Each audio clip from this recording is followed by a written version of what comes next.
Welcome. This is hashtag Gen Z, a podcast that explores Generation Z, who they are, how they're different from different generations, while also being an incredible blend of those who came before them.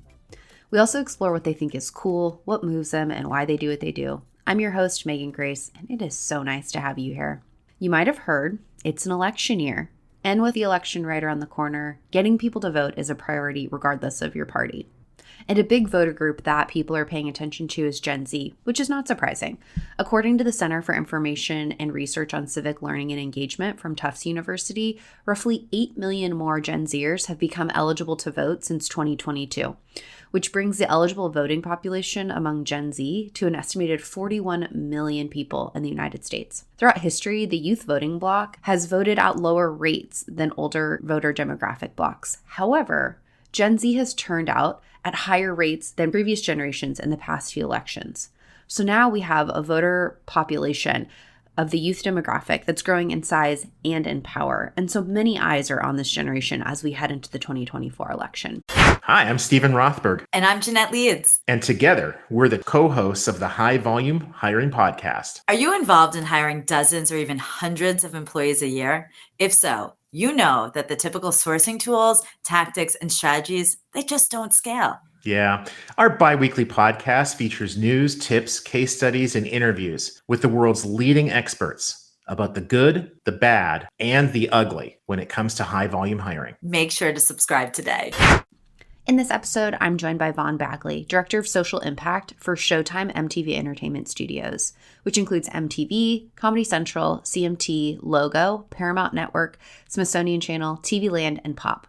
In her role, Vaughan develops creative campaigns that empower brands' audiences to take action on the issues they care about, including, but not limited to, civic engagement and mental health.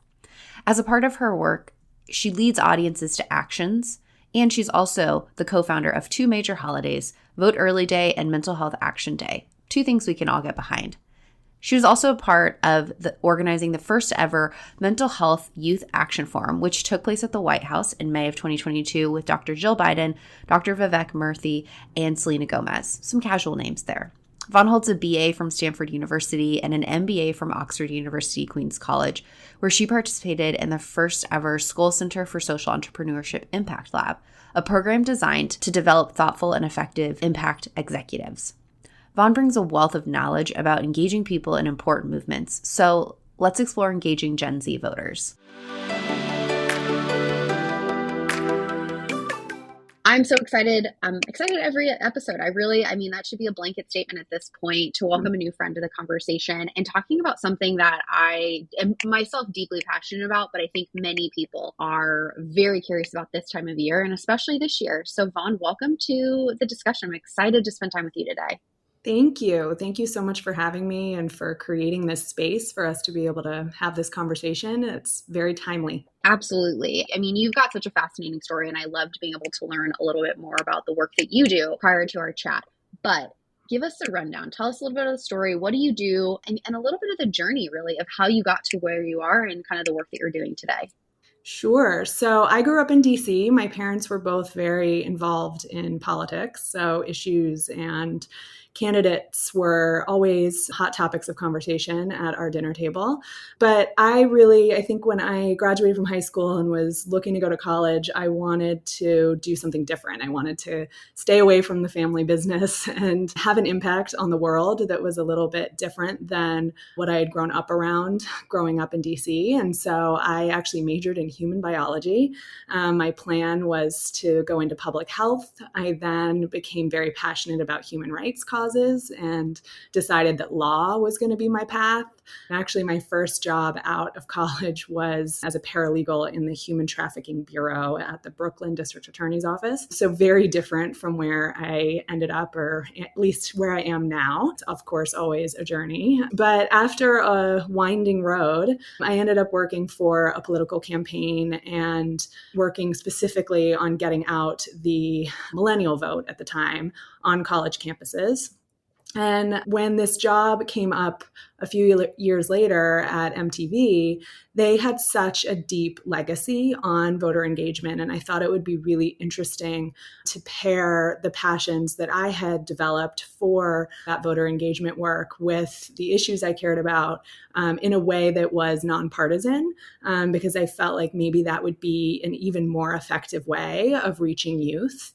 And so I've now been at the SHOWTIME MTV Entertainment Social Impact team for nearly 5 years. I've been able to be part of now 2 presidential election cycles, 3 elections as a whole. And we really focus on using our superpowers for good. So that's in civic engagement. Mental health is the other key area that we proactively work on. And then obviously any issues that come up that we know that our audiences care about, we want to be able to be a resource for them and provide tools and information that they can use.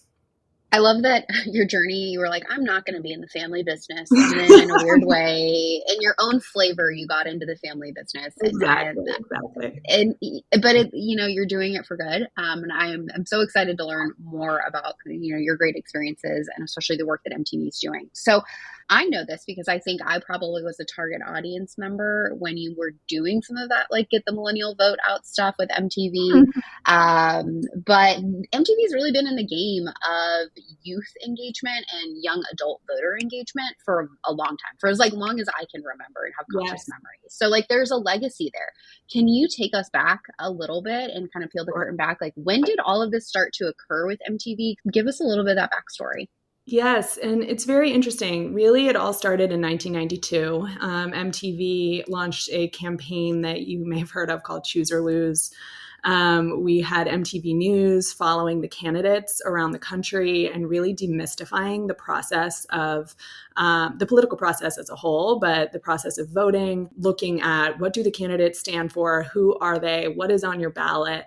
And, I think that was the first real foray into engaging young people in a deeper way in our civic process.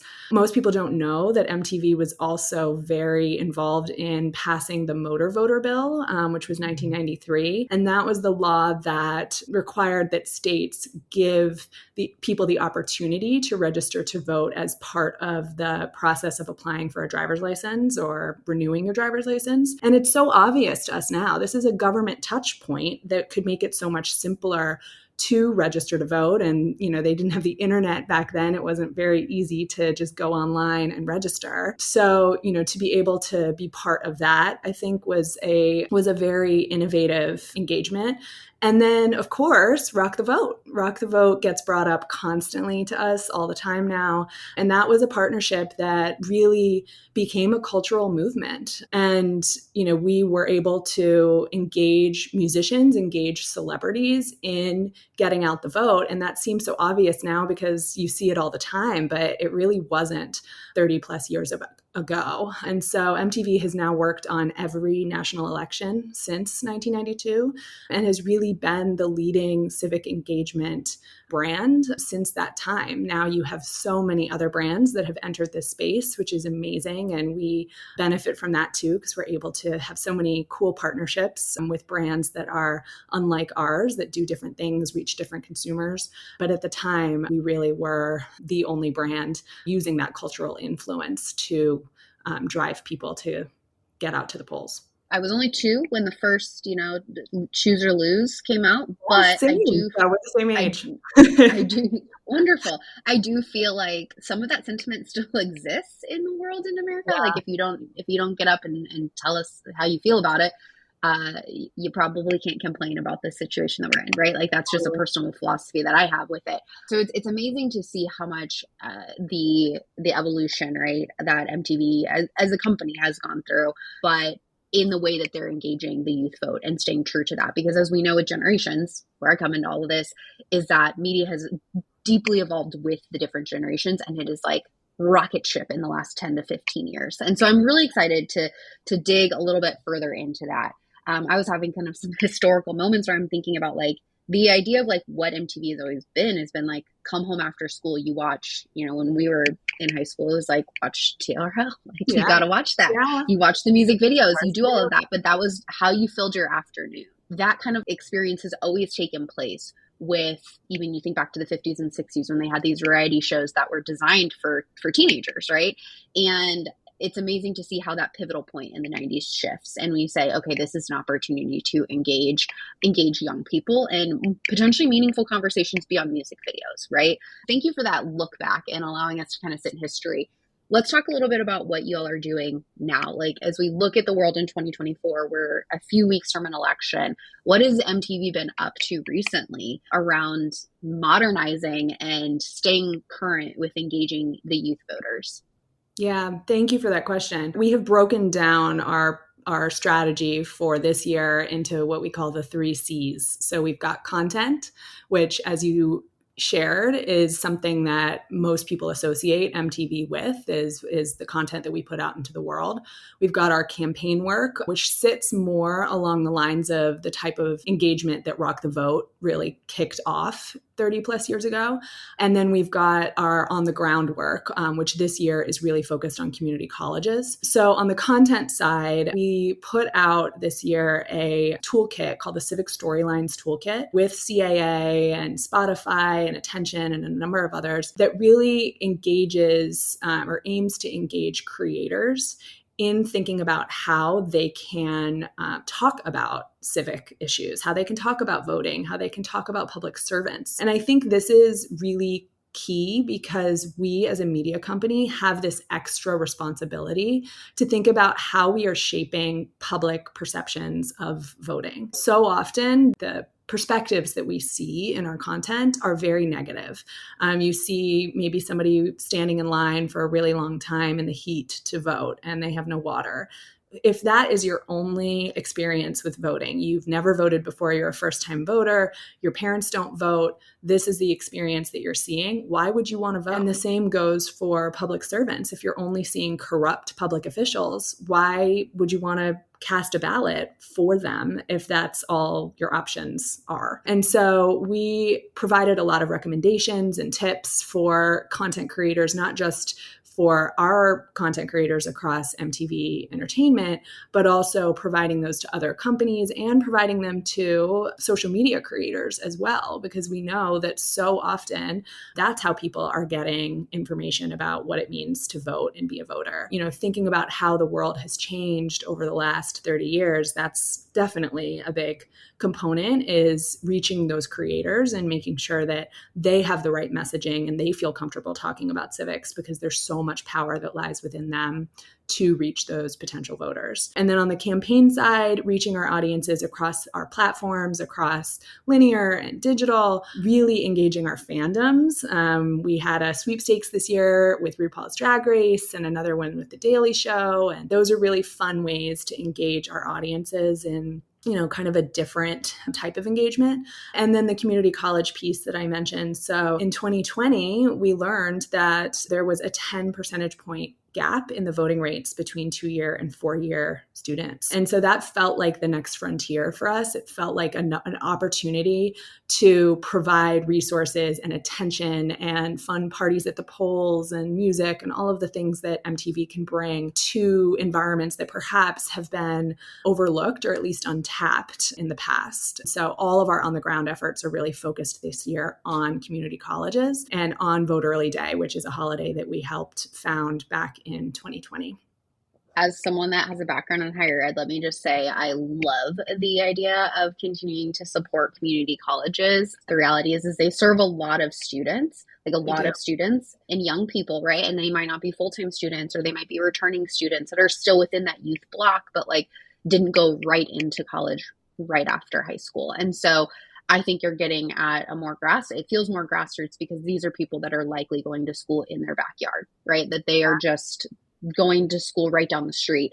And I think it's a great, and there's many students and young people that are opting to do that to save money and then going on to the 4-year institution, right? Highly diverse group too. Yeah. So, you know, you're reaching hopefully a lot of voters that perhaps are not being reached in other ways either, and through a system that is there and built to support them. Not that you need my affirmation, but I think it's fantastic. When you think about youth and young voter engagement, why are we concerned about that now? Because I asked that question.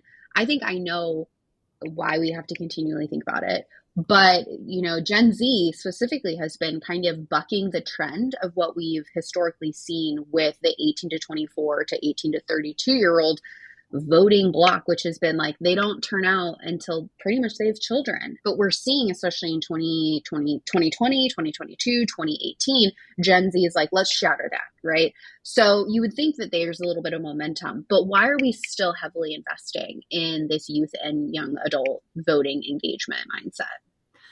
Yeah, so 72 million millennials are now eligible to vote. We've got 41 million Gen Zers who are now eligible to vote, representing about 60% of that generation. So when you add those two groups, those blocks together, you're talking about almost 50% of the electorate that has a huge potential impact on not just the presidential race, but every race up and down the ballot, from sheriff to district attorney to mayor to city council. And so, being able to really help to provide resources and information in a nonpartisan way to that group of people, I think could have huge implications one way or the other, no matter where you stand on issues or party. There's real potential there. And because of their age, because of where they sit in their life journey, they have so much more at stake too, because decisions that are made today could affect us for a few years. They could affect us for decades or generations. And we know that they care about issues. We've seen this across the board over the last few election cycles. But I think it's on us as brands and as, nonpartisan organizations to help them make the connection between the issues that they care about and the actual act of voting. And not just assume that they're going to vote, not just assume that they're not going to vote. Some just don't even try to reach youth because they're like, oh, youth are apathetic. They're not actually going to be a stable voting bloc. And so, really kind of flipping that narrative and thinking about how we can motivate them to vote is something that we have put a lot of time and energy in, and finding the right partners who are great at the work that they do and helping to amplify that work as well is part of our MO. Let's talk a little bit about Gen Z. What have you all learned about Gen Z voters, and what are some of the things that these voters care about, especially as we're thinking about this upcoming election and what's on their minds? We do a lot of research on our audiences before we launch any kind of campaign. And so before we launched our Vote 24 campaign earlier this spring and summer, we were looking at what is motivating young voters right now, because it may be very different to what was motivating them in 2020 or 2022 even. And what we found was that they do not want to be guilt tripped into voting with messages like time is running out or friends don't let friends miss an election. These are all messages that we were interested in testing, and that was absolutely not what they gravitated towards. What they gravitated towards was more messages of empowerment. You have the power to shape this election. Elections can be decided by just a few votes. You can make the difference. And so really leaning into that empowerment messaging is what our Vote 24 campaign and efforts across the board, both within the PSA work, but also within the work that we're doing on the ground with partners at community colleges. And we've really leaned into that overall message. And then in terms of issues, Harvard IOP, Circle, a number of others have looked at what issues young people care about. And so we've really leaned on those partners to better understand where they stand. And I think the biggest takeaway is that they care about everything. Gen Z is not a monolith. It depends on, of course, the community that you represent and that you're in. But, I think we hear so much in the media about abortion and the environment, and there's no question that these issues are top of mind to many young people too, but so is cost of living.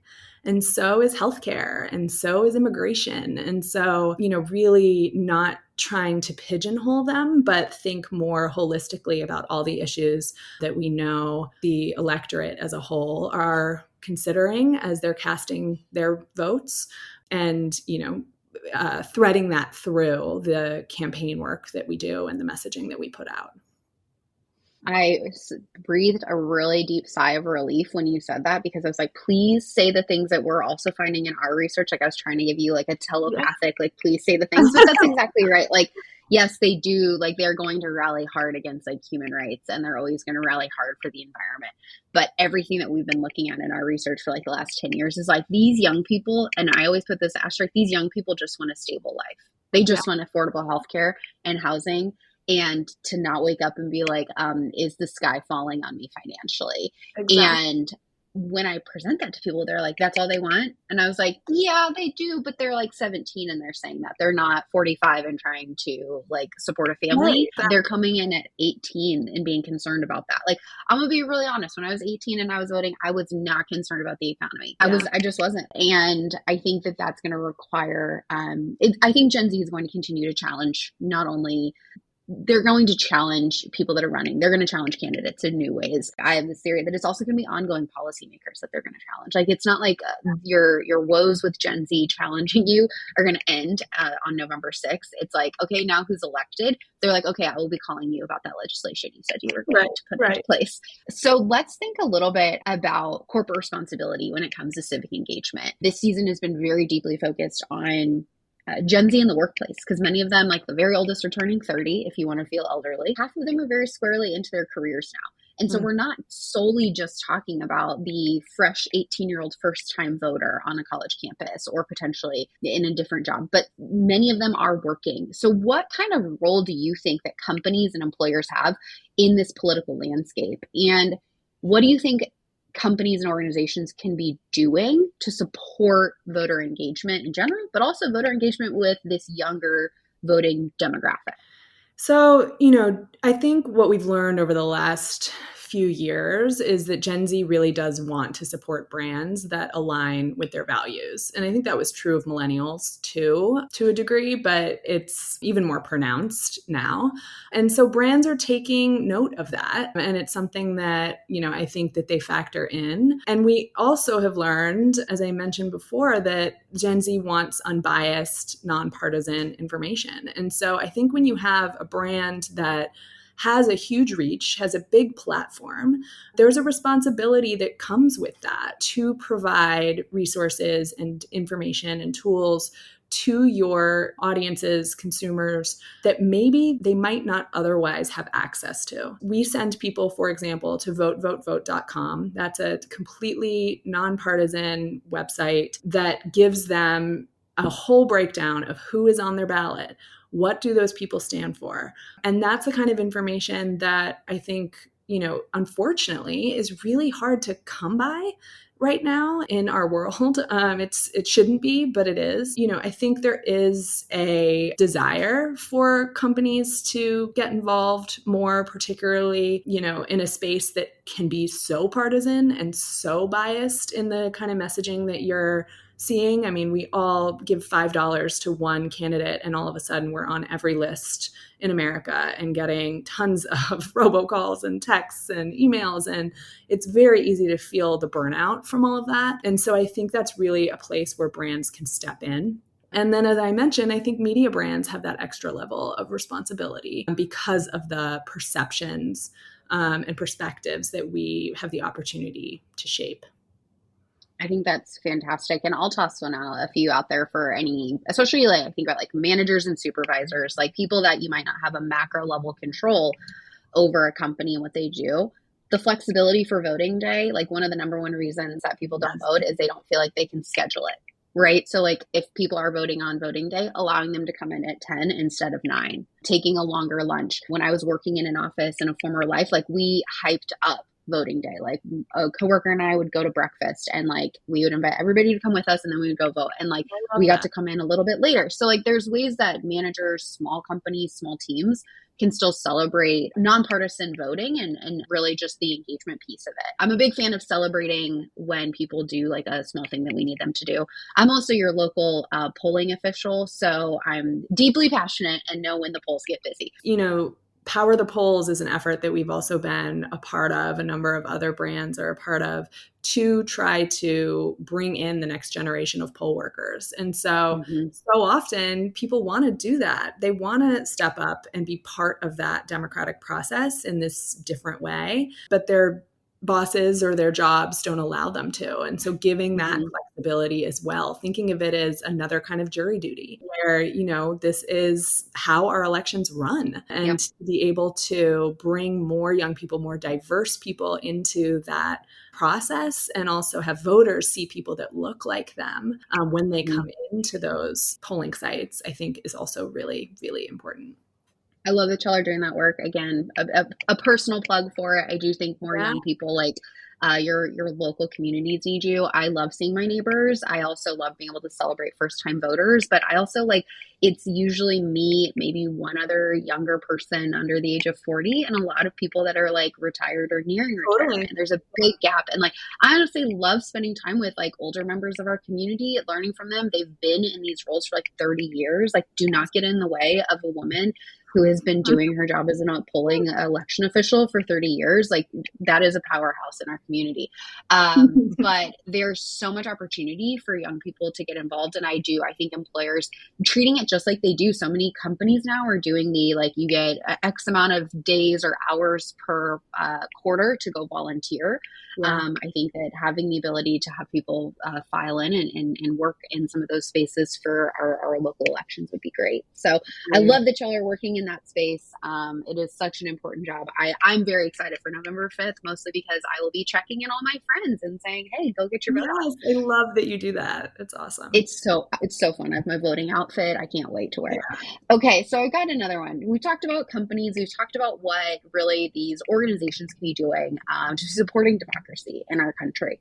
But what advice do you have for the Gen Z voters out there? As we're navigating this upcoming election, everyone's like, oh, this is an election unlike any other. I'm like, y'all, they all are stressful. They're stressful every time. The primaries are stressful. The midterm elections are stressful. What can we do for Gen Z voters, and what advice do you have? Because you've done a significant amount of work in this space and understanding this demographic. And so if you could speak to those young voters today in navigating this election and maybe upcoming elections, what would you tell them? Well, I think don't be afraid that you don't have enough information, because we're doing a lot of focus groups right now. And that is one of the things that keeps coming up, is that even those who are pretty engaged in the civic world don't feel like they can vote when they don't have all of the information at their fingertips, or they haven't had the time to do that research.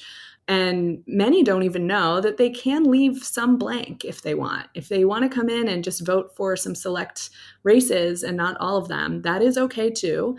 But you can also go to websites like votevotevote.com and try to get that information in advance and understand how those candidates fit with your values. I also think so often we hear, oh, well, I like them on X, Y, Z, but I don't like them on this last thing.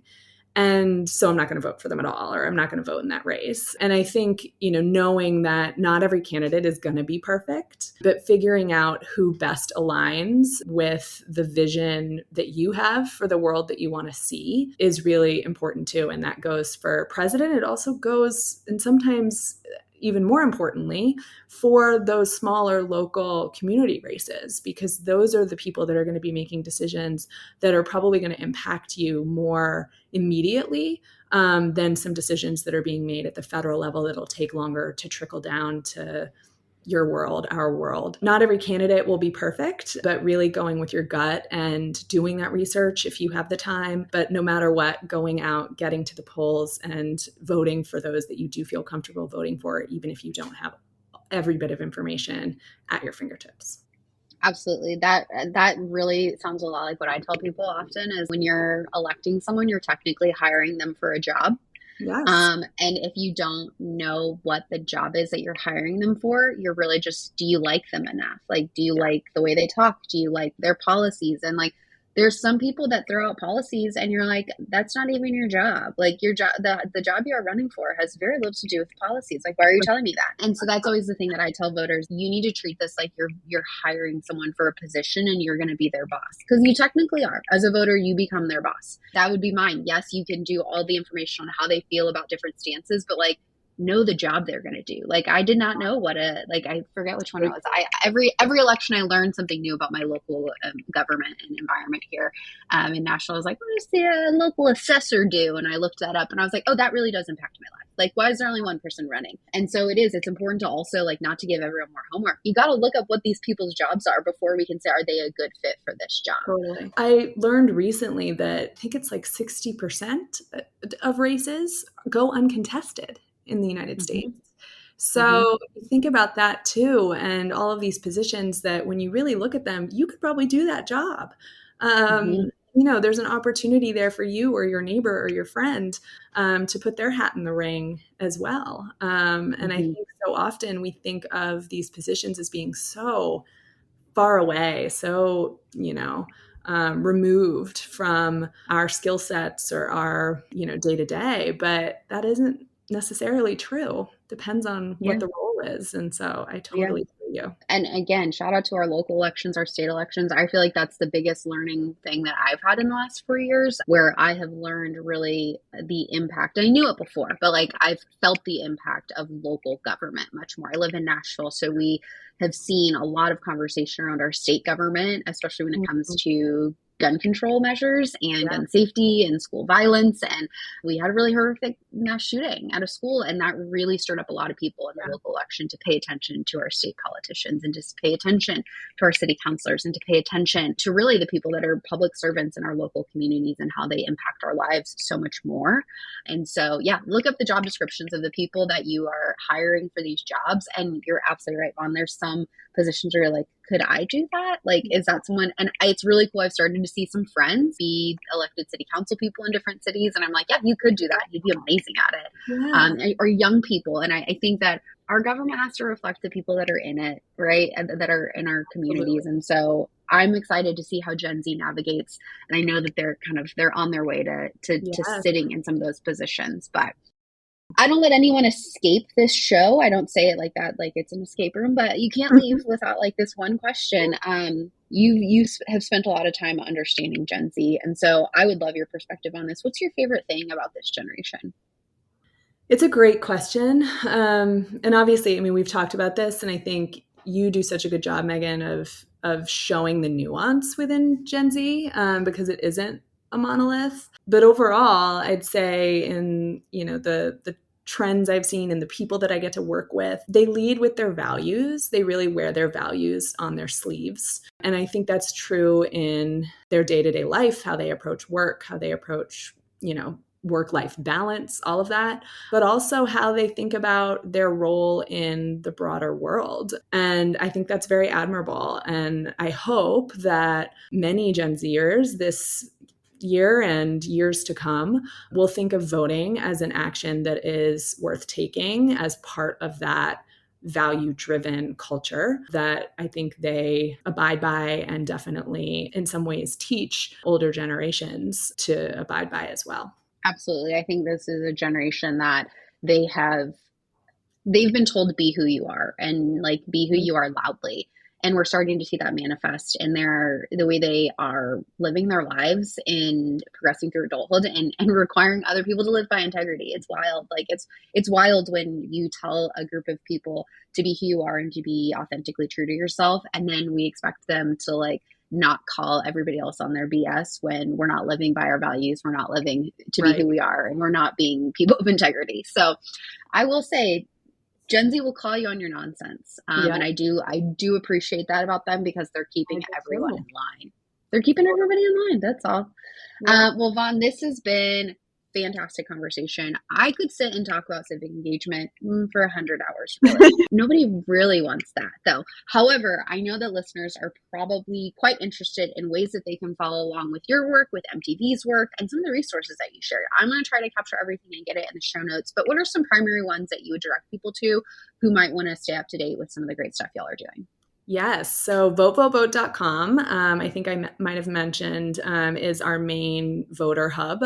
So you can go there to get information about your ballot, about where your early voting site is, et cetera, et cetera. Vote Early Day is coming up on October 29th. So if you have a chance to vote early, that might be a great day to do that. There'll be a lot of celebrations happening across the country. And for our community college efforts, if you're looking to learn any more there, we have a big concert that we are putting together in Austin at Austin Community College on October 24th. And so that there will be some tickets that are available to the public. So you can go to communitycollegeconcert.org to learn more about that if you happen to be in Austin on October 24th. It's great to hear all the wonderful work that y'all are doing and really getting into the community and the places where we know Gen Z are. Well, Vaughan, this has been fantastic. Had such a great time. Thank you again for everything you shared. Thank you. Thank you so much for having me. I want to take a break real quick just to let you know about a new show we've just added to the network. Up Next at Work, hosted by Gene and Kata Keel of the Devon Group. Fantastic show. If you're looking for something that pushes the norm, pushes the boundaries, has some really spirited conversations, Google Up Next at Work, Gene and Kata Keel from the Devon Group.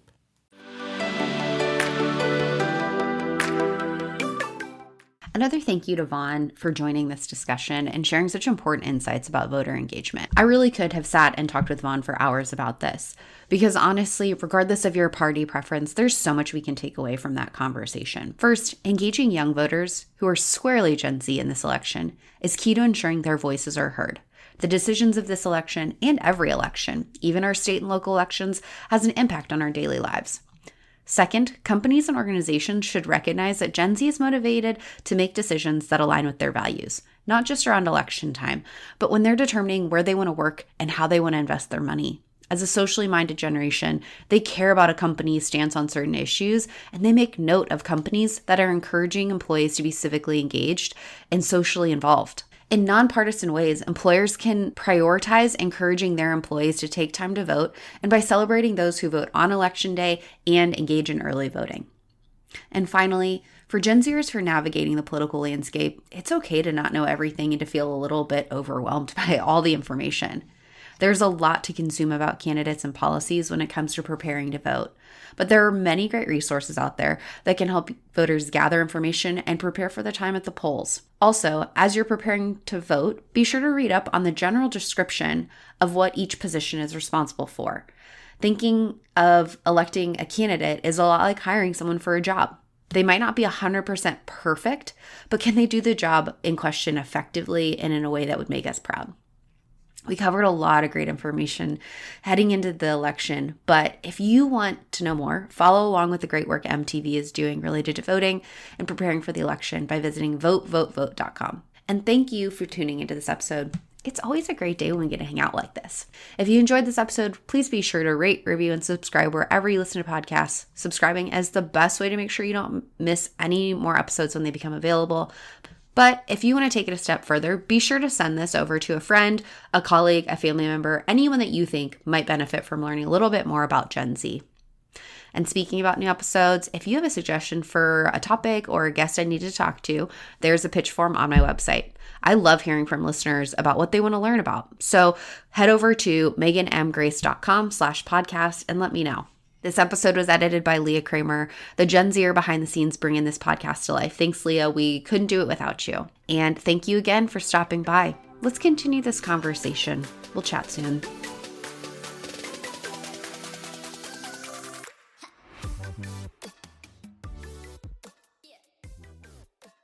How do you feel when you switch to Geico and save on your car insurance? It's like going to work on Thursday morning and thinking to yourself, just one more day until Friday. But then somebody walks into the elevator and says, Happy Friday! Then you check your phone quickly and discover today is actually Friday. So yes, happy Friday, random stranger in the elevator. Happy Friday indeed. Yep, switching and saving with Geico feels just like that. Get more with Geico.